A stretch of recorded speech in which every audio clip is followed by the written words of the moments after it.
Ok, bueno, yo soy el maestro Eduardo Castillo. Les voy a platicar de un estudio de caso donde más allá de hablar o analizar imágenes, sino más bien cómo el proceso de construir imágenes y proponer imágenes de alguna manera genera identidades, ¿no? Y diferenciaciones entre colectivos y grupos de producción gráfica, en este caso de serigrafía. Este estudio de caso habla del colectivo Potosinos Sin Misericordia, del cual pude formar parte y ser uno de sus fundadores.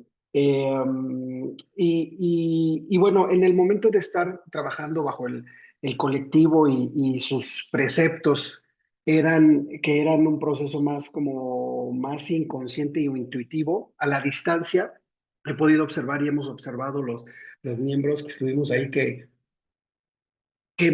no nada más hacíamos imágenes, no nada más interveníamos en el espacio público, sino más bien empezamos a construir, como les decía ahí, como identidades. Eh, Todo propiciado por la acción de hacer serigrafía solamente, ¿no? Y digamos de alguna manera como la diversión y sobre todo trabajar en colectivo desde, justo eso, desde la diversión, ¿no? Entonces, bueno, nada más para recapitular, me voy rápido. Pensemos, cuando hablamos de serigrafía, pensemos en este proceso de reproducción de obras, donde se utilizan, bueno, estos marcos, estas mallas, donde a través de esténciles y un proceso de revelado, etcétera, se puede transferir imagen, ¿no? Es un proceso de gráfica que es muy, muy noble. eh, y cada vez, digamos, se puede hacer de manera más rudimentaria y muy, muy económica. Es ahí de una de las cualidades que el por qué la serigrafía puede ser muy accesible, sobre todo a los jóvenes, incluso menores de edad, para crear imágenes, ¿no? Tiene esta bondad también de que prácticamente la serigrafía se puede imprimir en cualquier superficie, no necesariamente superficies planas, sino superficies que tienen incluso hasta volumen. Y además la cualidad que tiene es la variedad de colores que nos puede dar el hacer serigrafía, a diferencia de procesos gráficos tradicionales como el grabado, la litografía, etcétera, o incluso procesos de impresión digital que de manera general están delimitados por ciertos tonos, ¿no? Y en cambio la serigrafía tiene esta cualidad de que podemos usar tonos metálicos, tonos fluorescentes y tonos incluso fotoluminescentes, ¿no?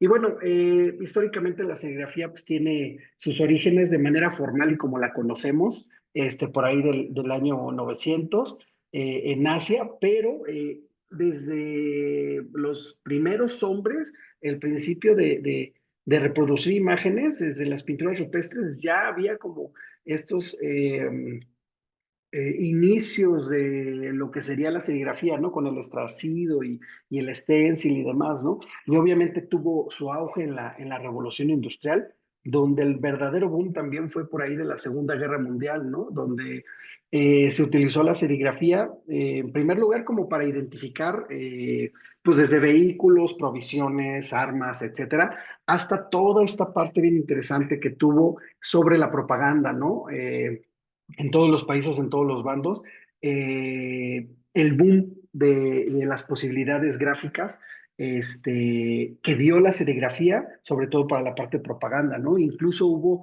talleres móviles que acompañaban a los pelotones donde se hacían estos procesos gráficos para compartir estas imágenes y de alguna manera alentar o de otras estrategias desalentar al pueblo, ¿no? Y bueno, por ahí de los 60 más o menos también tiene este boom la serigrafía al adentrarse en el terreno como de la práctica artística, ¿no? Más formal, donde varios artistas, por ejemplo, Warhol, Lichtenstein, Rauschenberg, la utilizan como, justo como recurso gráfico para hacer collages de imágenes, hacer repeticiones de imágenes y alterarles el color, y bueno, hacer como toda una exploración, ¿no? Y bueno, también la serigrafía da esta posibilidad de originalidad y consumo, donde se puede insertar muy bien en lo comercial, perdón, para, pues para generar marcas, distintivos y demás. Pero en el entorno urbano, sobre todo en los jóvenes, ya en su práctica, la serigrafía, pues bueno, tiene esta cualidad de ser una expresión social y cultural, ¿no?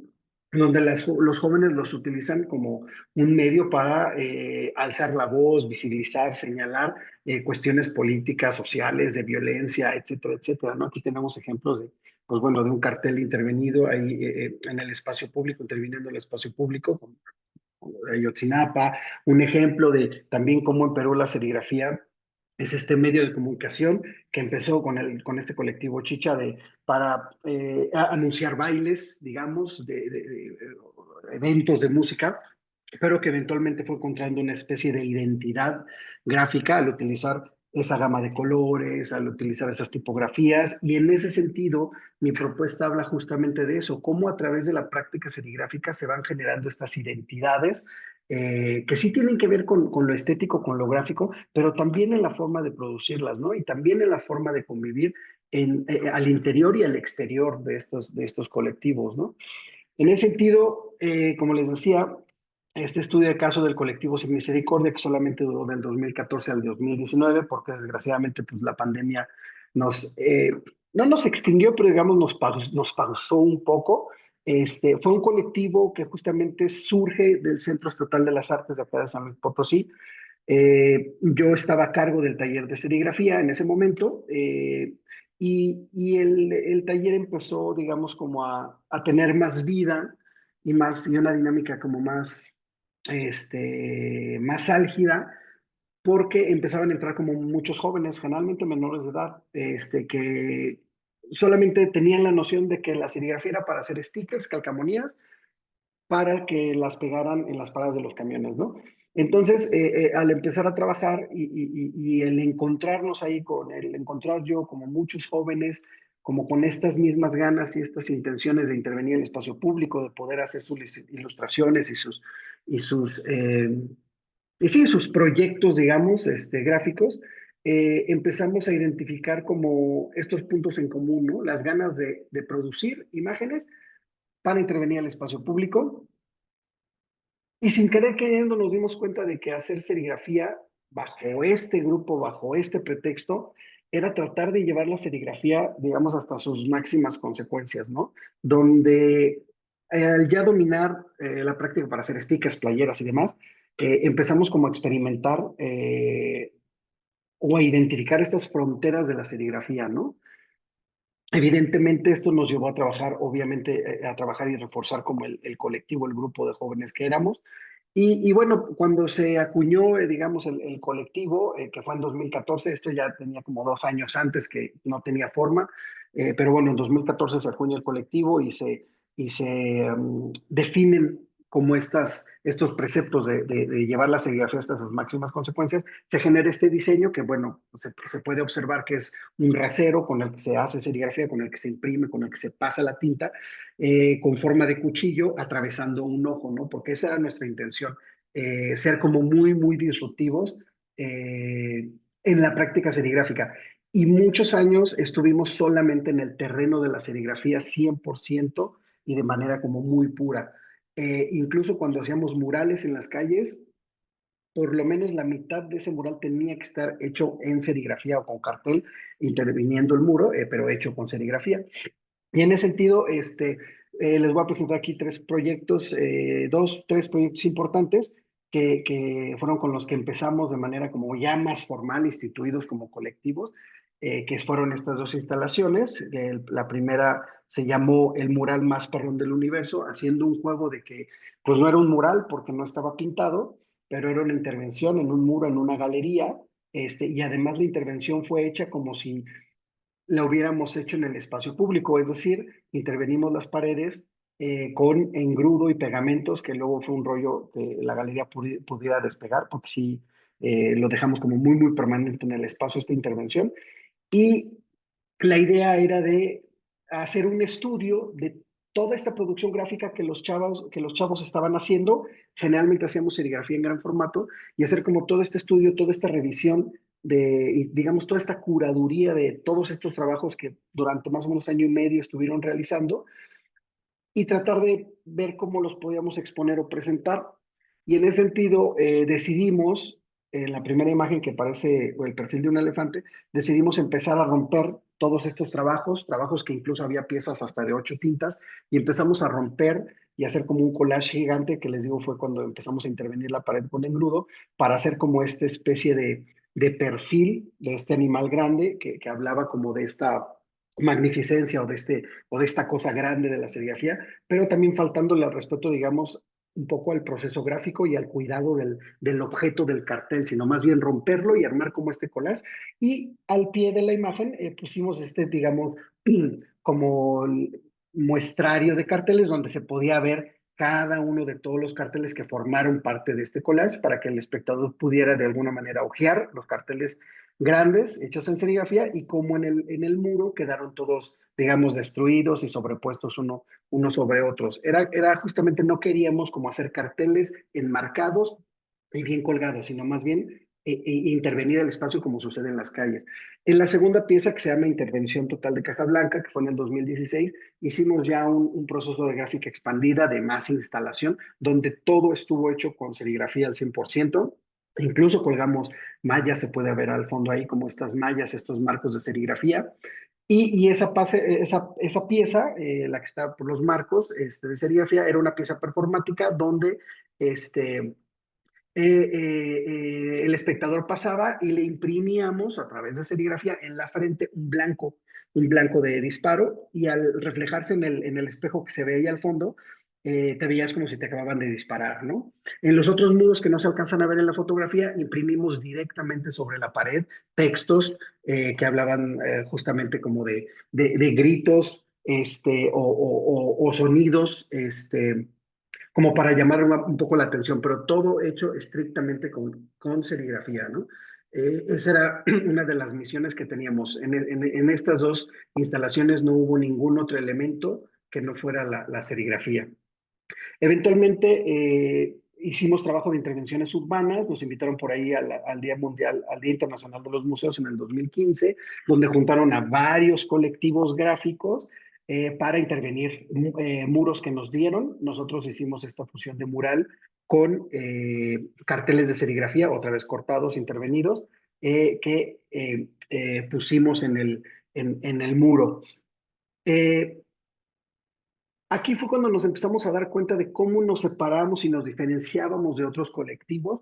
Éramos 4 colectivos en esa época en San Luis Potosí que tocaban la serigrafía y otras técnicas gráficas. Nosotros en Misericordia éramos 100% serigrafía, pero por ahí estaba el Batán, que hacía serigrafía y grabado, estaba Paso Merced, que hacían más serigrafía un poco también, más como hacia la ilustración y hacia lo comercial, estaba Gain Studio, y empezamos a convivir entre nosotros y empezamos a darnos cuenta de que la creación de nuestros productos gráficos, digamos, eran muy, muy peculiares, ¿no? Nosotros, por el precepto que teníamos del concepto de la serigrafía, era como ser un tanto agresivos, disruptivos, y faltarle de alguna manera el respeto, como dije, a los procesos gráficos, ¿no? Esto nos llevó justamente a hacer un festival de serigrafía artística 2015, donde juntamos a estos 4 colectivos importantes en el estado.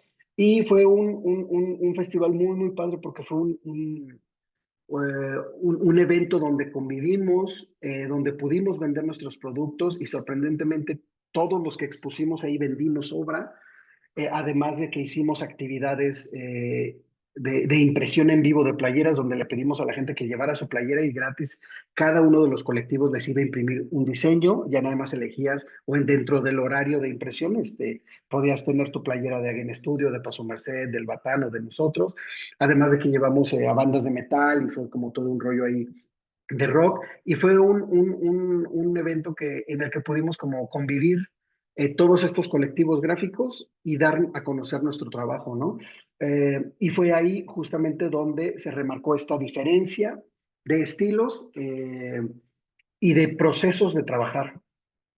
Y bueno, finalmente, a nosotros, como les decía, la pandemia, digamos, nos pausó, pero sí nos dimos cuenta también que hay muchas dificultades de trabajar de forma colectiva, ¿no? Desde el trabajo como interior hasta la parte de sostenibilidad, sobre todo la económica, y la gestión de proyectos, ¿no? Nosotros a la par de que hacíamos serigrafía artística, teníamos un back donde hacíamos también serigrafía comercial, sobre todo en fábricas, hacíamos, imprimíamos playeras para fábricas, etcétera, etcétera, y eso nos ayudaba a sostener los proyectos.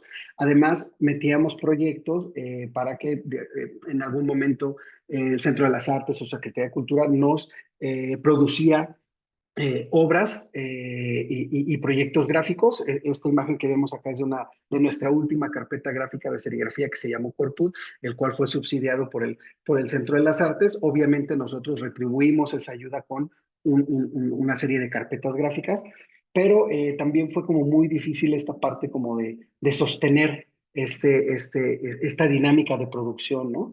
Y bueno, como legado nosotros queríamos y queremos que la serigrafía cada vez se posicionara, por lo menos aquí en el estado, como un recurso gráfico artístico al nivel de cualquier otra práctica artística, ¿no? Que tenga que ver con la gráfica, como el grabado, la litografía, etcétera, porque tiene todas estas cualidades y posibilidades, para la producción y generación de obras, ¿no?